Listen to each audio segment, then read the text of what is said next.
Thank you so much for joining us this morning. I am JoAnna Brandi, and I am here with Janice Francisco today, and we have a rip-roaring webinar for you today to talk about what science can teach you about keeping your glass half full. You may notice that we're laughing at this. We've had a lot of laughs putting this together, and I am finding that right now it seems to be the best medicine to keep a sense of humor about things, because if we go in the other direction, we're sunk.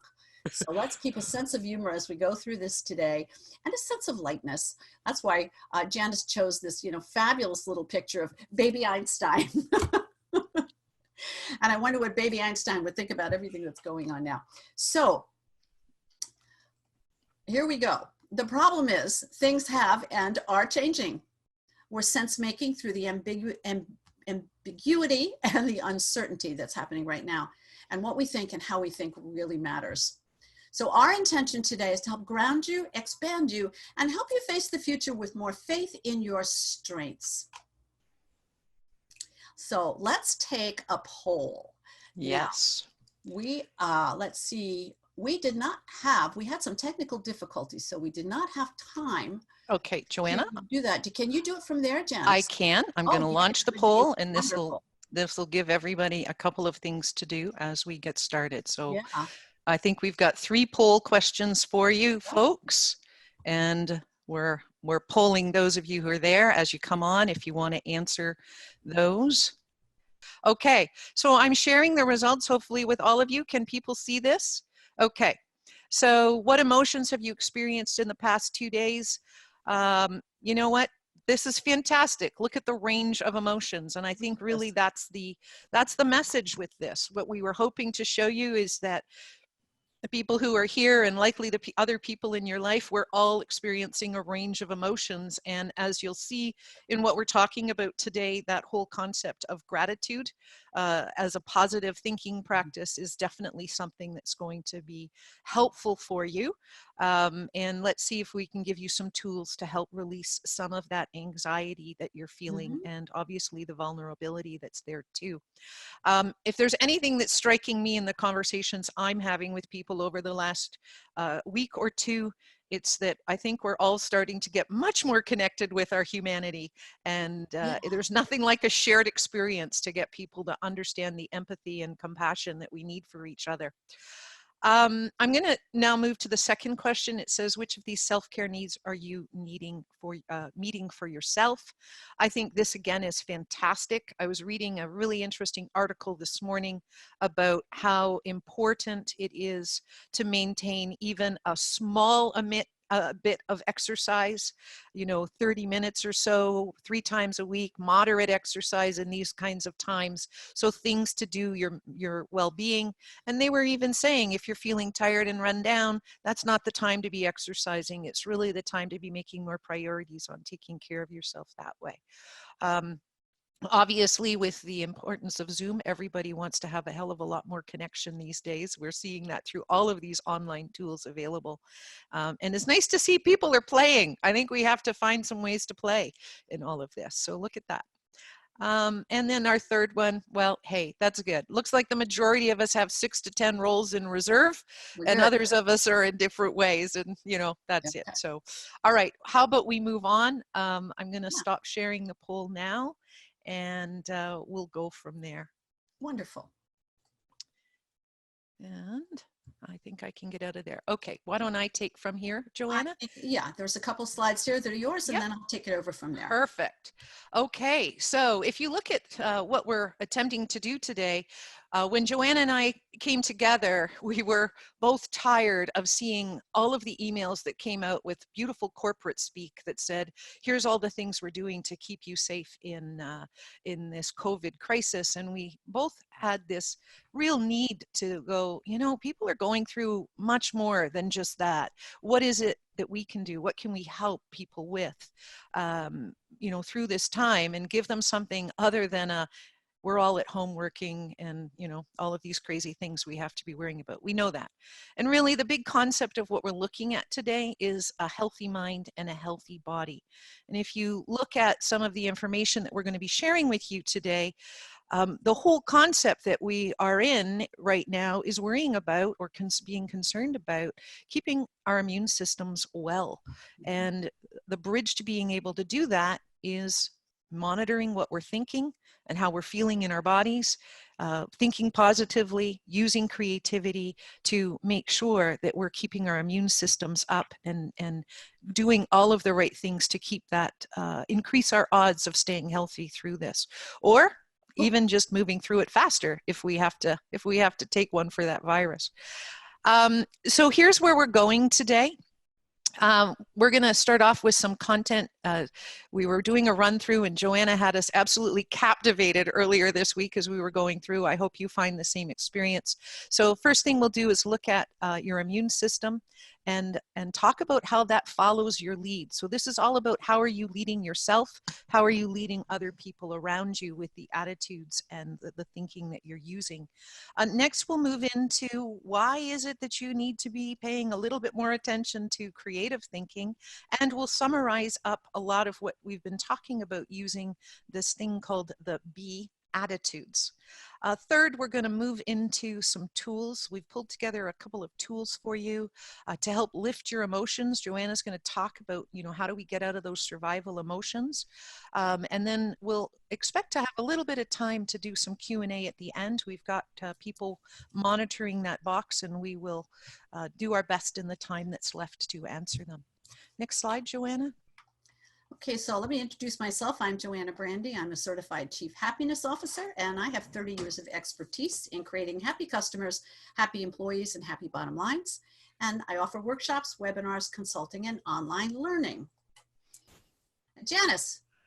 And I'm Janice Francisco. My company is Bridgepoint Effect. We are based in Toronto, and we're working globally now. It seems, it's very timely, all of this. And the reality is what we've observed is leading teams through very challenging situations can be paralyzing for leaders, particularly when often it's perceived that they're the ones that are expected to have all the answers. And one of the things that we've learned over the years that we've done the work that we do is that the best teams or companies start to be much more successful when they find ways to bring their teams together to solve problems. And so we have a framework that helps leaders and their teams know what to do when they don't know what to do and get themselves out of those binds. And really our focus is on helping leaders become that respected leader that has a team that knows how to get things done, even in very challenging circumstances. And thank you for joining us today, because this added, your participating in this has added such a new spin to it. I love it, because we've got to figure out what to do with this creativity. We think 60,000 thoughts a day, but here's the kicker. 90% of the thoughts we think today are the same thoughts we thought yesterday, and 80% of those are negative. Now that's in normal circumstances. So imagine what percentage of those thoughts that are running around in our mind, sometimes below the surface, are negative today because of the situation. And that certainly can cause a problem, because your body hears everything you say and it reacts to everything you think. The thoughts you think make up the stories you tell about yourself, the world, and others. And they in turn become the dramas that you play out in your life. So that thinking is very important. The most important story you tell is the story you tell yourself.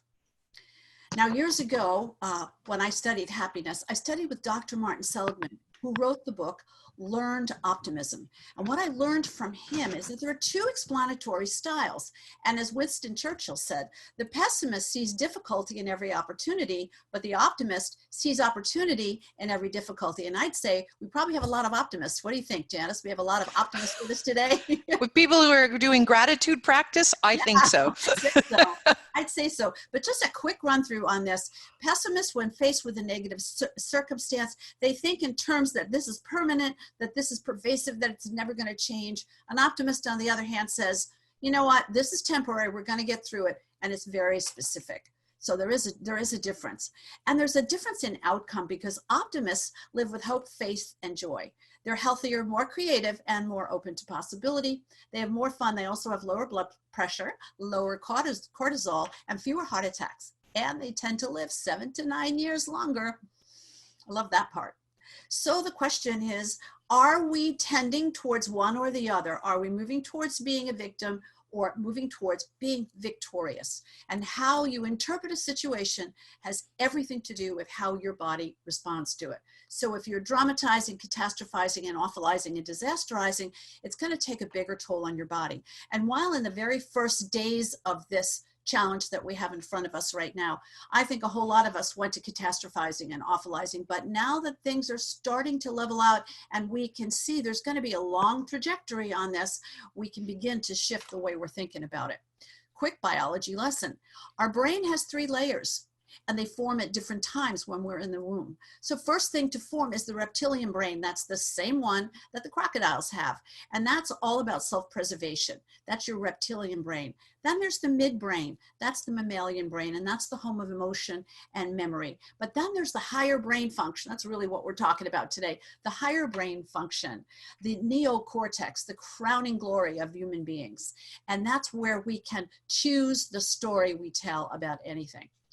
If we're not careful, though, our amygdala gets hijacked, and that then impacts decision making. So if you're checking the news 5 or 6 times a day, you're probably in some form of amygdala hijack.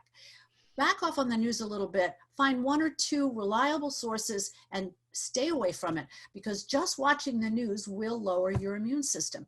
And when your amygdala gets hijacked, it impacts your ability to see the whole picture and come up with the creative solutions. And you may miss some of that intuitive information as your brain narrows to see what's wrong in the environment instead of what's right.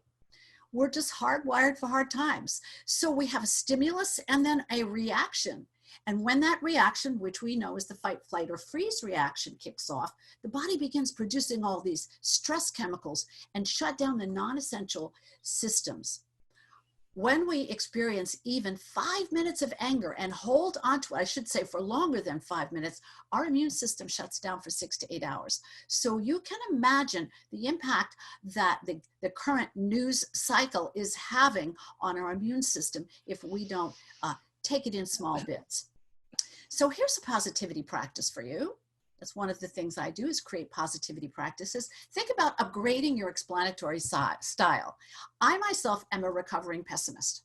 Now, people find that hard to believe because I'm a happiness coach and a happiness officer, but I will go to the negative, but because I've trained my brain, I switch quickly over to the positive. I don't actually go directly to the positive. So that's because I genetically wasn't born happy, because there's a genetic component. So take a look at how you're explaining the world to yourself. Become the witness here and pay attention and see how you're explaining things to identify whether you're explaining it through an optimistic or a pessimistic lens. Important to look at the optimistic lens, because when we experience positive emotions, it makes us smarter. When we are in the presence of a positive emotion, the right hemisphere of the brain and the left hemisphere of the brain begin communicating better, so we can see the big picture. In fact, our peripheral vision actually physically expands when we're in the throes of a positive emotion. Positive emotions make us healthier and build those T cells, which are so much, has so much to do with a strong immune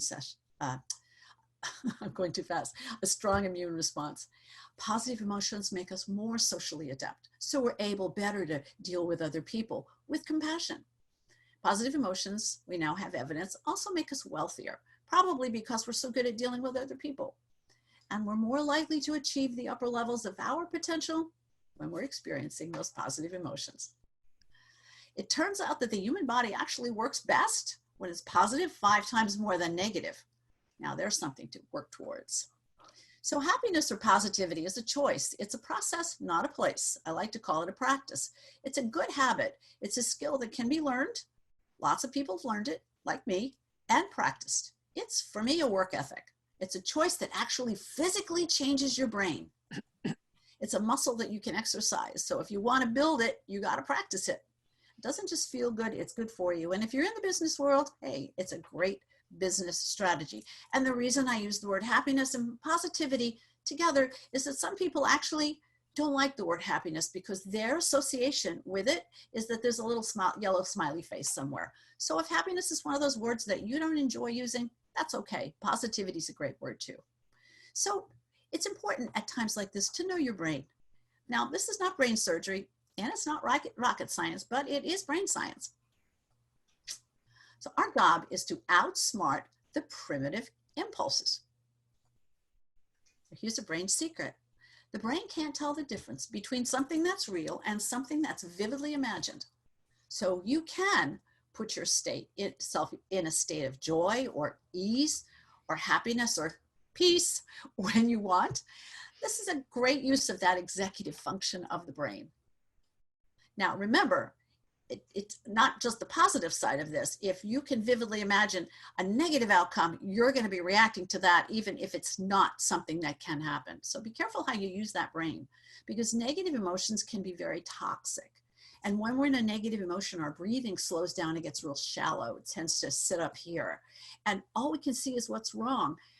Of course, our blood pressure goes up and our immune function goes down, and so do our digestive functions. And our sleep usually is affected by this. And most people right now are having a little challenge with their sleep because what they're not processing during, the day, they may be processing at night. So we're going to watch out for those negative emotions. The good news is positivity and negativity cannot be present at the same time because they take place in a different place of the brain. In the left prefrontal cortex is where we feel our positive feelings. So I have a tendency, the cue for me is I say, turn left. That means get over to the other side of your brain, girl, because you can't be in both places at the same time. And I do that by hitting the pause button. So the positivity practice I teach about this is called the power pause.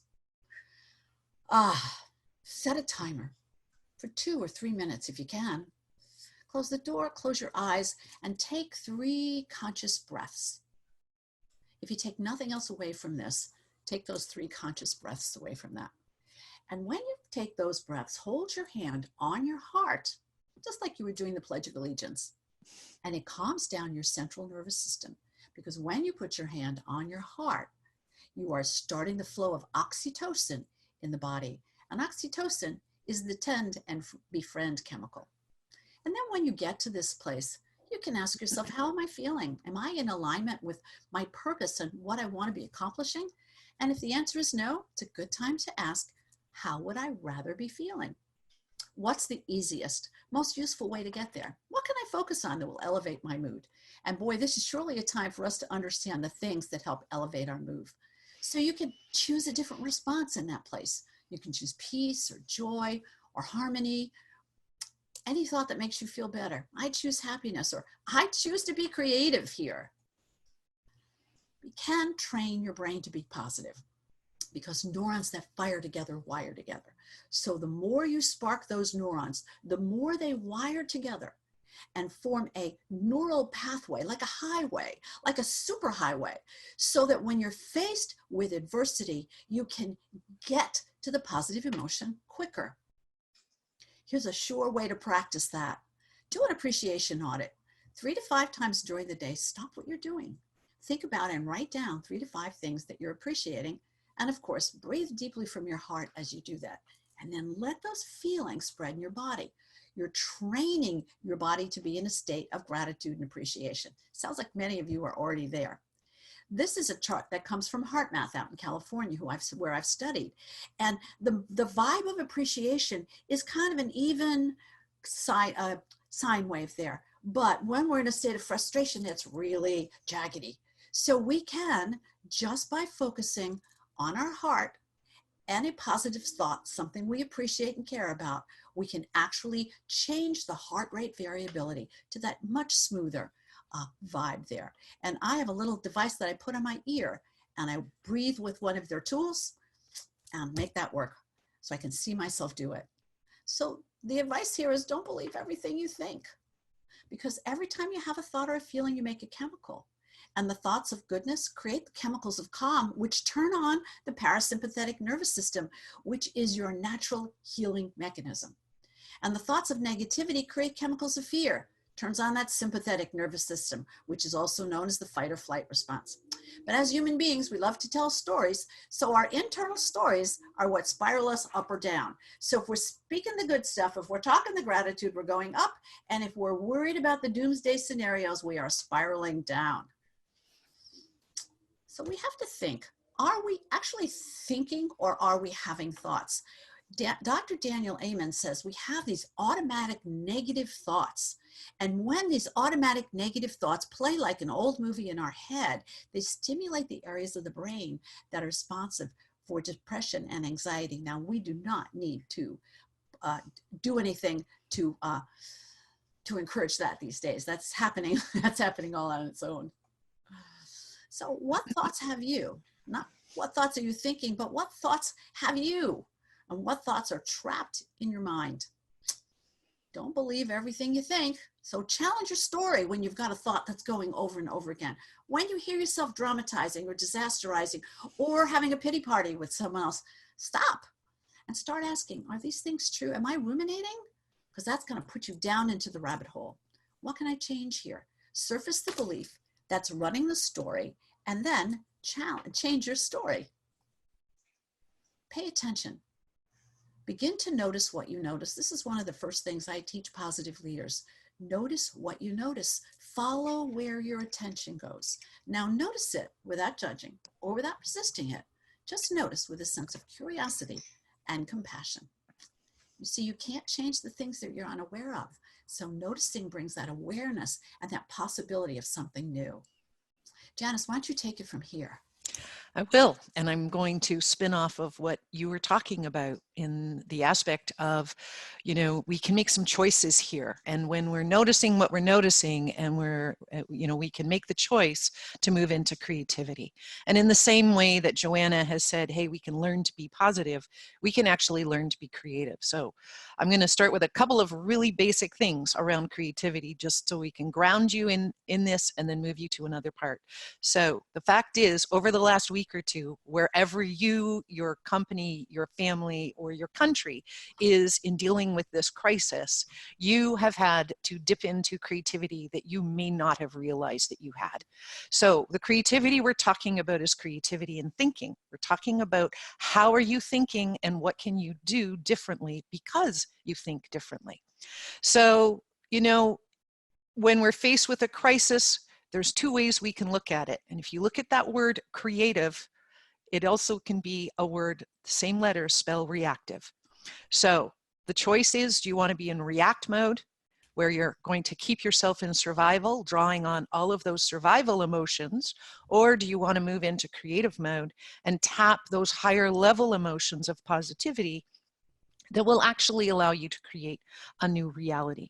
Okay, so we have a little thing we use. Of course, it's in our office. It's not in my home, but we actually have little gators that we use in our training. And they're little reminders to people that we actively need to shift from that gator brain response when we find ourselves in a place that is not resourceful and isn't helping us create something new.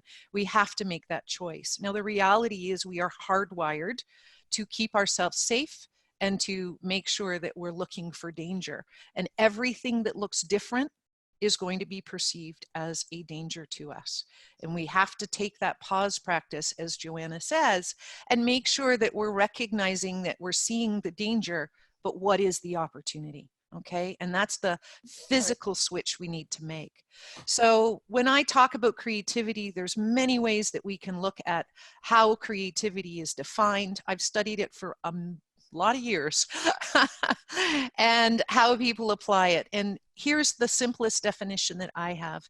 If you want to think about your own creativity right now as doing something new and different that adds value. So new and different when you realize there's few things left in the fridge and you've got to somehow get dinner on the table for your family, that's creative. Finding a new way to work when you've been sent home and you haven't been an expert in doing virtual meetings and now you are like, you're a superhero when it comes to that. That's new and different. So it's really, what's the value? You're doing something for a productive and a positive outcome, and it's helping you in that particular moment. So think about creativity from that aspect. JoAnna, next. Now, one of the things I like to say to people is, you know, there's this perception that there's only certain people who are anointed and creative. But if we really are looking at creativity from the standpoint of how we think, these are what creative people do. these are the sorts of behaviors, or these are the attitudes that you see in people who are truly creative. And my bet is if you look at any of those on that list, you can see yourself in this right now, maybe in a different way than you had before. And these are the sorts of things that we have to look at. Now, middle row, bottom, self-aware. JoAnna was saying, we've got to be able to take that pause and check in with ourselves so that we are noticing what we're noticing and we can actually give ourselves other choices. You cannot switch from gator brain to the higher level neocortex that you need to do your creative thinking if you're stuck down there. And the only way you're getting there is to recognize it, deal with the emotions that you're experiencing at that time, take a deep breath, put on your big pants and like go up there to that next part. So you know what they say, right? Put on your big girl pants or your big boy pants, right? Yeah. Okay, next one. A couple of other things that we have to do. If we look at a creative mindset, right? What we are, you know, I always talk to people and I say, you know what, you got to shift from what you think is impossible and look for what's possible. And that's the focus. And every moment something changes in our life, every time we get a new piece of news, every time we find out that the parameters around which they're asking us to hunker down in this crisis, there's always going to be something where we're going to go, how the heck, right? But the reality is we need to just deal with that reality and we need to focus on what's possible in this particular moment, given the resources that we have. And that's what's going to make it possible and attainable, sustainable, all of those things for us. So one of the biggest things you can do going forward is keep open to possibilities. Recognize that in everything, as pat as it may sound, there is a silver lining. There is something else out there. And the way to trigger that is simply by asking yourself, what's possible? What if I did this? What would happen if that? How else can I do that, right? How might I do something, or how might I use something else to get this done? You know, all of a sudden we're all using technology in ways that we never thought we would. And I bet many of you have shied away from even trying to use it because there was so many good excuses about why you shouldn't bother learning. Now we have to. Now we're seeing the value in learning and doing that differently. So those are all good places. Something else that's, sorry, JoAnna? No, my favorite expression is what else is possible. Right. I say that a lot, actually. That's right. Okay, that didn't work. What can we do now?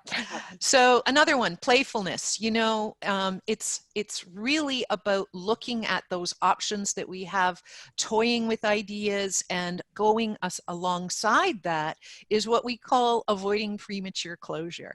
And you know, when we're in pain, when we're in survival, when we're in a situation that we just want the problem to go away, we will make choices that are not going to leave us resourceful. We are going to make choices that might help in the very moment. They will not help us in the long term. And this is about tuning yourself and attuning your brain so that you're making good decisions and finding good solutions that will serve you in the long term. So it's being patient with that, being okay with the ambiguity, giving it that pause, taking those 3 deep breaths that JoAnna is talking about, recognizing that one idea isn't enough ideas. We need more than that. We need many ideas and we need to weigh them out, and we still need to keep moving forward. So we'll go to the next slide.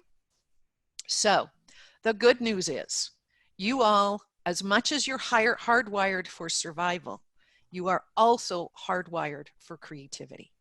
We know through research coming out of the International Center for Studies in Creativity that each one of us has a universal creative process that we tap every time we have to get ourselves out of a challenge.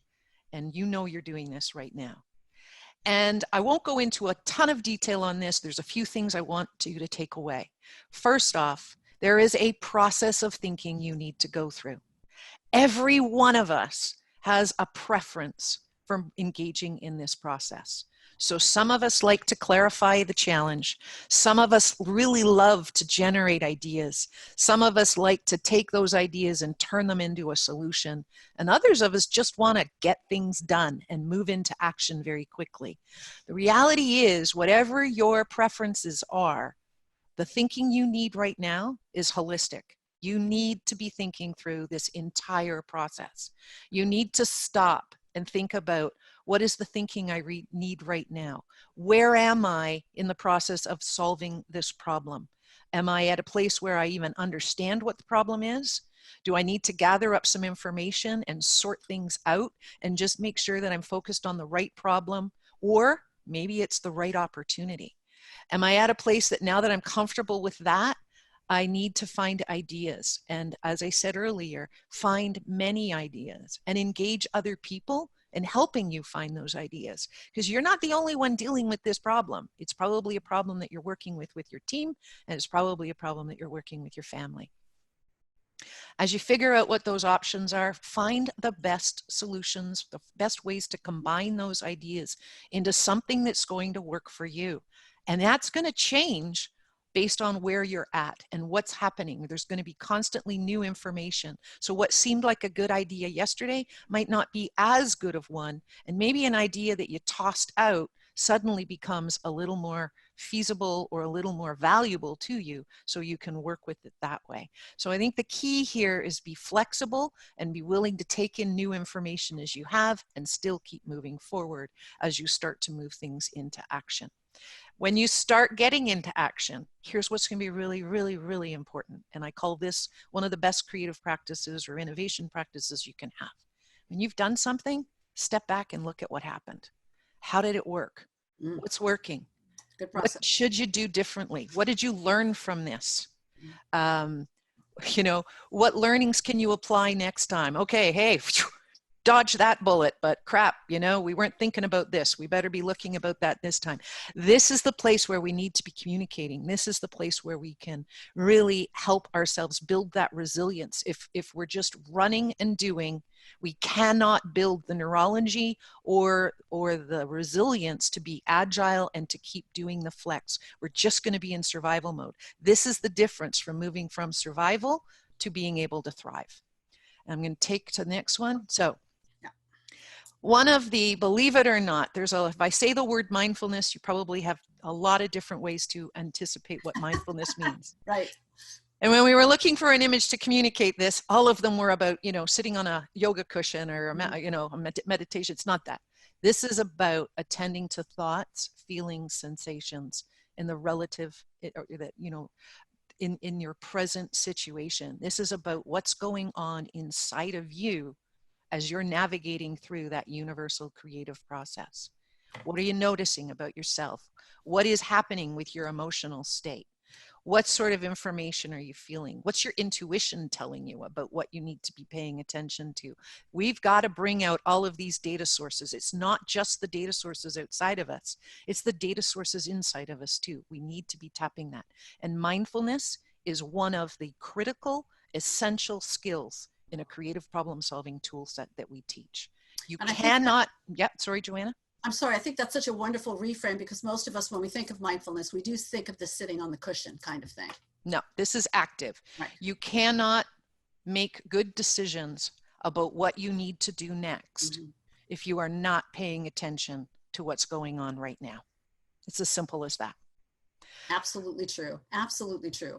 And so there's the range of emotions. I think I'm going to turn it over to you now, JoAnna. Yeah, there's such a wide range. And that's the cool thing about this. This is not just about happiness. It's about all the different positive emotions that you could be feeling. When you're mindful, you're going to notice these. When you stop and you slow down, you're going to notice all of these different shades of happiness. Such a wide range of positive emotions for us to tap into right now.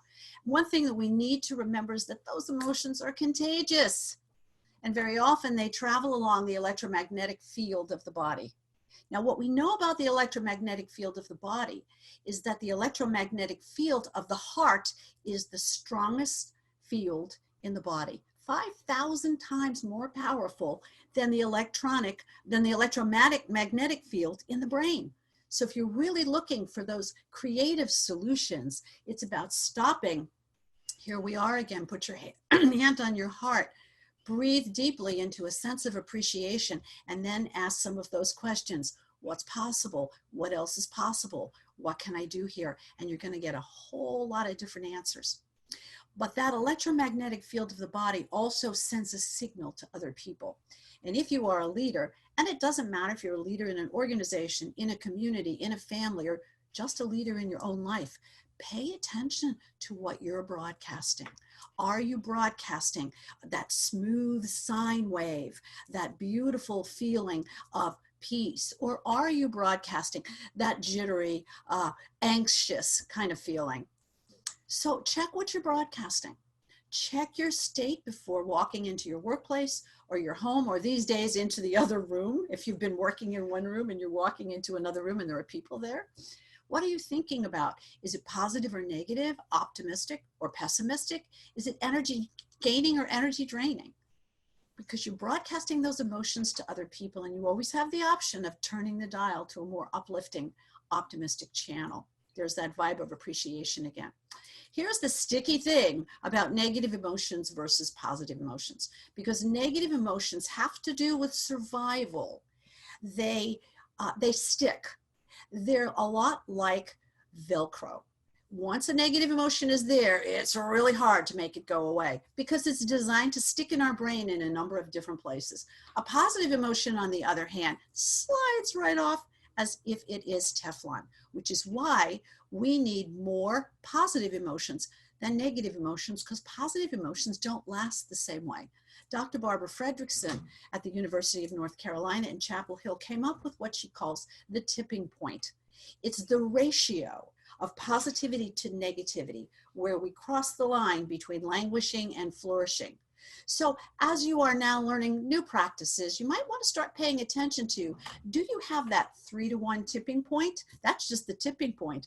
And do you have a 5-to-1 ratio? That's the happy marriage ratio, 5 times more positivity than negativity. A good thing to practice while we're all at home. One of the things that I talk about is the 20-second rule. You have to hold on to a positive thought for 20 seconds before it actually becomes a positive experience for your body and give you all the advantages of the chemicals. So think about, when you think a positive thought, it's a beautiful day today, take it a little deeper. The sky is blue. The trees are, I'm in Southern Florida. The trees are green. It's warm. And I'm sorry, Janice. Oh, shut up. Janice has been getting on our calls, and she's got a sweater on and a turtleneck, and I've been getting on the call. She's complaining about the air conditioning, and I'm going, I'm glad the heat's still on. It's all relative. How relative it is. But stick with that positive emotion. Stick with that positive emotion for at least 20 seconds so that it becomes a positive experience. And at the end of your day, take a few moments and reflect on it. Choose 3 good things that happened that day and why, and write them down. More than 2 million people are doing this. It's an evidence-based exercises, and we know within 2 weeks, it's going to make you happier. Love that one. Okay, so I'm going to move over to that. I think we'll alternate these. Why don't you start with this one, and then I'll take the next one, and then we'll tie up that way. How's that? Right, and I'm just watching the time, so we're close there. So first one, be aware and be in choice. So the idea behind these 7 Beatitudes is we're really attempting to summarize what JoAnna's been talking about, some of the things that I've been talking about in a quick takeaway. So, you know, we gotta be aware of that gator brain and keep ourselves from being hijacked. I've been practicing getting over gator brain for 17 years. I'm human, you are too. This is how we're hardwired. The choice is, can you choose creativity? Can you put some things into perspective, and can you make that shift to optimism? And that is a daily and moment by moment effort. Moment by moment. Okay, it's moment by moment. All right, so fear will motivate you, but it will also make you sick. Positivity and being creative is going to keep your immune system boosted. It's going to feed that body. It's going to feed your neurology, and it's going to keep you in a much resourceful state. And be vigilant to this. So pay attention to where that attention is going. Pay attention to your attention, because where attention goes, energy is going to flow. And that's what we want. We want to get that energy flowing in the area of creativity. And self-correct, as Janice said, I think it's about every 10 seconds, actually. I think you and I are in this. I call myself a recovering pessimist because of that. All right, next one. Be intentional and accountable. The whole concept is, if you're setting intentions of what you'd like to do, how you'd like to be, it's more likely that you're going to give yourself a baseline to check against. So if you're saying, hey, I'm going to do a gratitude practice and do one of these positivity practices, and you notice at the end of the day you haven't done it, okay, so what are you going to do it tomorrow? And things change. The point is, do you have the intention, and are you taking steps forward to make it happen? Another thing you can do here, we're talking about, maybe there's a way to involve some other people in having some of these practices together, because as we lift ourselves and we lift each other, we're going to lift our communities, and we're going to lift our countries, and we're going to lift our world. I love that. I love that so much. And I think we will. I think that's what a lot of this is about. There's an underlying something going on here, and it is about human connection and compassion and love. And how can we raise the boat for everyone? And be truthful, tell the truth about what you need. If you need help, ask for help. This is not a time to try to rough it through all by yourself. So if you are feeling overwhelmed, if you are feeling a little depressed, if you are feeling anxious, it's okay to talk about it. It's okay to find help. It's okay to get a group of people together. I noticed that in my group, people are starting to put together meetings on Zoom just to get together, like a virtual cocktail hour, to have conversations, and conversations that are running a little bit deeper these days than the cocktail version. So ask for help if you need it. We're both here to help you. The next one is be asset focused. I think that the whole concept here is when we're in a state of concern and we are not quite sure where things are going to go, and we're all looking at finances and other things, I think the reality is there's much more that we can be focused on. So what do we have? Where is the good? If we focus on what's thriving, we have a much better opportunity to create more of that. This is going back to what I had said about doing some sort of a practice, a learning type practice where you're checking in on what have you been doing, what's working well, what's really good. It's where can we find the light to shine. One of the things that I've been doing is looking purposely for great stories of people being creative. I don't want to be looking at the news all the time. I want to look at people's resilience. I want to look at how people are rising to the occasion. And those are the sorts of things that I want to be sharing in my network. Not that I want to avoid that other stuff. It's just that we really need to be focused on what's good, because as JoAnna had said before, our thoughts create our reality. So the more we're focused on what's good, the more we're focused on the assets we have and looking at new and different ways of using those, the more we're going to be able to get through this in a good, positive way that's boosting our immune system. Next one. I have been noticing, we talk about shining the light on what is right. Certain colleagues are now posting what their clients are doing. And I am seeing some of the most creative stuff we couldn't even imagine. So it's a wonderful practice, and be grateful. Are you warm and safe right now? Or are you cool and safe right now, depending on where you are? What can you appreciate? If you don't have a gratitude journal, get a gratitude journal. Get your kids involved in this. Put it up on the wall. It's so important to be grateful. And I think everybody here appreciates that, as our poll showed in the beginning. Be kind and giving. This is the time to be generous. It's so funny. I'll just tell briefly the story. JoAnna and I came together at the referral of a colleague. And then we started talking about our shared experience. And then we realized that we had something to offer our clients, and we decided to do this. And it just felt like the right thing to do. But I've heard many stories of people who are reevaluating how do they continue to deliver their businesses and the ways they need to do it. And I'm hearing of people who are saying, well, let's forget about worrying about this or that or that. You've got this, and I've got this piece, and this guy has this piece, and we all know this other person that we trust. So why don't the three of us get together and create something that's going to help all of us and that will help the people in our community? And I think that's the way we need to be looking at things. There's lots of ways we can come together. There's lots of ways we can be kind and giving. I had a colleague who was telling me that when she was out walking in the neighborhood, she realized that nobody was smiling. And I went, well, what are you doing? And she goes, I'm going to just start trying to smile to people. I know we have to keep our distance. I'm going to try to smile to people when I walk by them. And you know what? That makes a big difference, because we're all out there on our own in some aspects and trying to figure out and navigate this way of, social distancing and everything else. But sometimes just a smile to somebody else on the street You don't even have to say anything, can go a heck of a long way to being kind and giving. And I don't know who came up with that word social distancing. I think it's physical distancing we need, but we can still be social. Yeah. And so much of what we feel shows up on our face.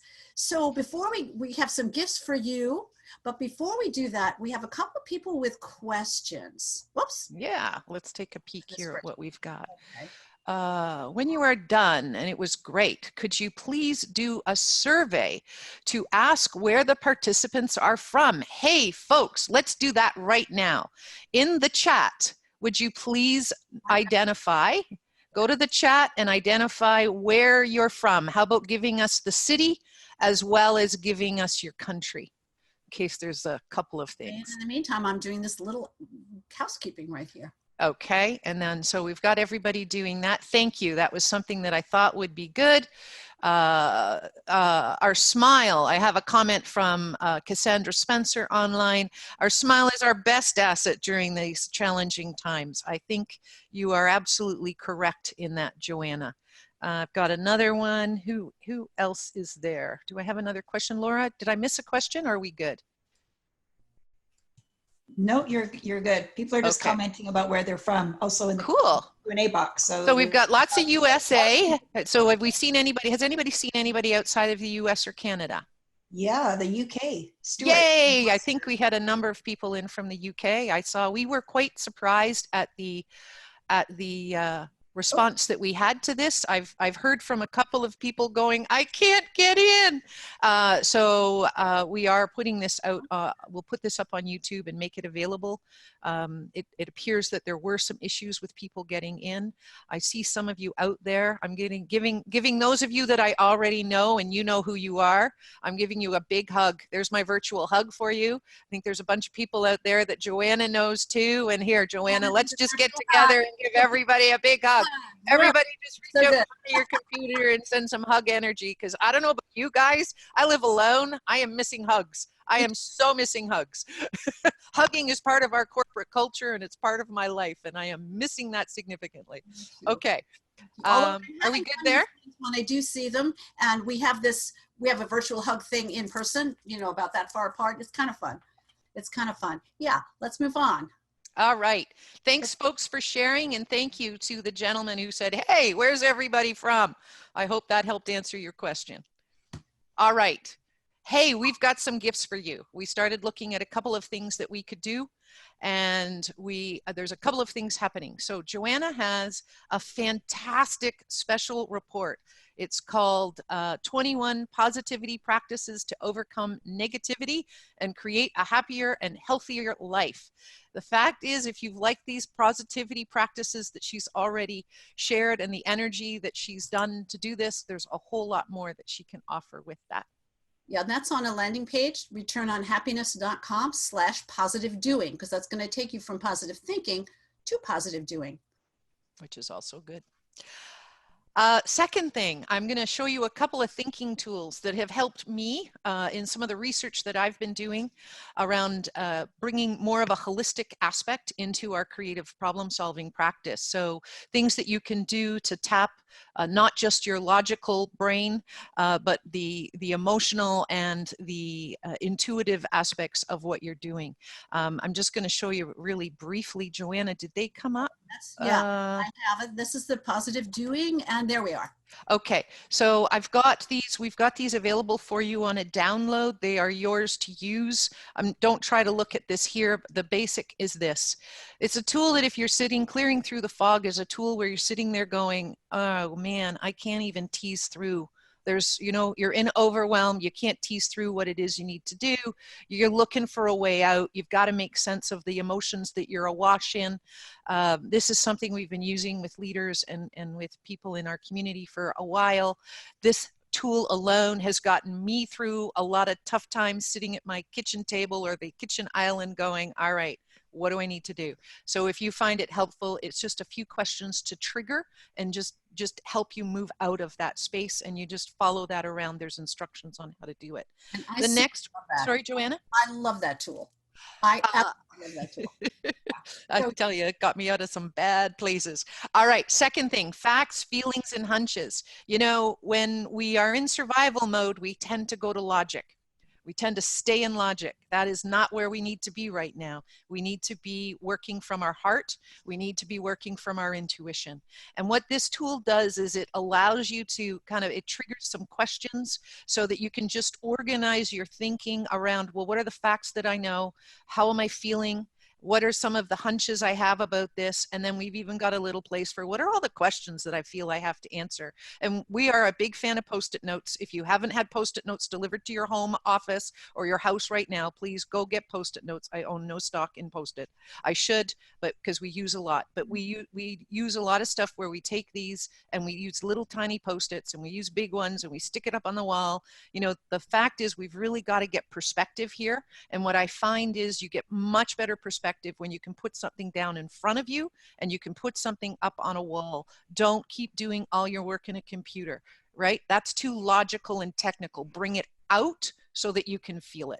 Okay, so we'll give you those and we can move on to the next thing, Janice. JoAnna. Excuse me, Janice. We have a question. Yes. How do people here access those tools and can they share them with others? Yes, so both JoAnna and I have some landing pages that will allow you to download those tools. So JoAnna's giving you that, and I've got one set up. We will send all of the participants as well as everyone who was registered a link later today. We're going to send out an email. We'll get it out as soon as we can. It'll give you links to a number of different resources. We've got an entire page each of things where you might want to read this. You may want to read this. Here's another free webinar. Here's a paid webinar. Here's a whatever. So we have that and we will get these down to you right away. I'm just wondering, JoAnna, can you copy and paste your URL and put it into the chat? And I'm going to go and grab mine also in case people want to get these tools right away. I'll get I'll get the landing page URL also and give that to people. So what, guys, why don't we'll do that for you? Does that help to answer the question? But we will send out some additional information, lots of free resources for you to look at your positivity and creativity practice if you want. Does that answer the question? I think the other part of the question was, can they share it with other people? And I'm going to say, absolutely. Yeah, we are. So here's the thing, folks. This is all copyrighted information. Please respect the source. Please respect the copyright. We're giving you permission to use this. Please do use it in your own practice. If you know, so please use it in your practice. That's our gift to you. Many of you are already our customers. Many of you might eventually be our customers. Many of you are our friends. Please use it. We've got stuff that we think can help, and that was the entire reason that we did this. Anything else? Any other questions? Nope. Okay. JoAnna, why don't you move to wrap, and I'll just find that why don't you talk about landing your book, page. and I'll talk about mine, and then we'll see what Sure. comes. So one of the things that we'll give you a link to is a book. You know, I talked about the fact that you need many, many ideas. One idea, two ideas, you're not giving yourself enough choices and you cannot create solutions that are going to work for you in the long term. One of my colleagues, Michael Cobrin, who is a very accomplished photographer, and I did a collaboration about 18 months ago, almost 2 years ago, and this is the fruition of it. It was a book that we wanted to have available for our clients when we were doing creative problem solving sessions with them, and to give them inspiring things on ways to have new ideas. And so this is a way to use visual images that are just gorgeous from Michael's collection to help stimulate some of that thinking. There's instructions in there on how to extend the ideas that you're getting and help with that. Where can we find that, Janice? I'll put it in the I'll put it on, there is a landing page for that. I'll get it. I'll make sure that everybody has access to that later. And my book is My 54 Ways to Stay Positive in a Changing, Challenging, and Sometimes Negative World. It's a delightfully illustrated book. It's a very light touch, but pretty comprehensive. And you can find that at all online booksellers. Come on. Oh, and there we are. This is how you can get a hold of us, folks, if you want to. One of the things we do as an organization is we do make consultation calls available to anybody who is wanting to make book time with us. You know, so if you need to talk, you want to ask something about some of the things we're talking about, hey, we've got some time on our hands. We're happy to talk with you and sort it through. All we ask is that you know, book the time so that, you know, we can still do our positivity practice and get outside occasionally and take advantage of all the new ways that we can spend our time. Absolutely. Absolutely. And all this information will come afterwards. And I think the best way to close this is to simply say, when you change the way you look at things, the things you look at change. And Janice, I want to say thank you so much for jumping on board and for wanting to be part of this glass half full webinar. You added such an amazing dimension to it. I loved every minute of it. I know we were rushing. We had so much. Janice and I are very similar in that we were so anxious to give you information. I know I was talking so fast trying to make this time, and I know how people are using their time right now very well. And we are at 12 o'clock on the dot. So with our questions, we got right in there at 1 hour, despite the technical stuff in the beginning. That's right. Hey, thank you very much for joining us and for the support that you've given us over the years. If you're already clients, thank you to all of our friends for keeping our emotional positivity up and being there when we've reached out. And we hope we can do the same thing for you. We're all in this together. It's going to be quite an experience and quite a learning. I think we're going to all find creativity that we've never had. And I wish all of you the best. And the greeting that I much prefer these days is namaste. Namaste. The light within me recognizes the light within you and you and you and you and everybody out there. So shine the light on what is right, and let's use this time well. Thank you, JoAnna. Thank you. Thank you, Laura.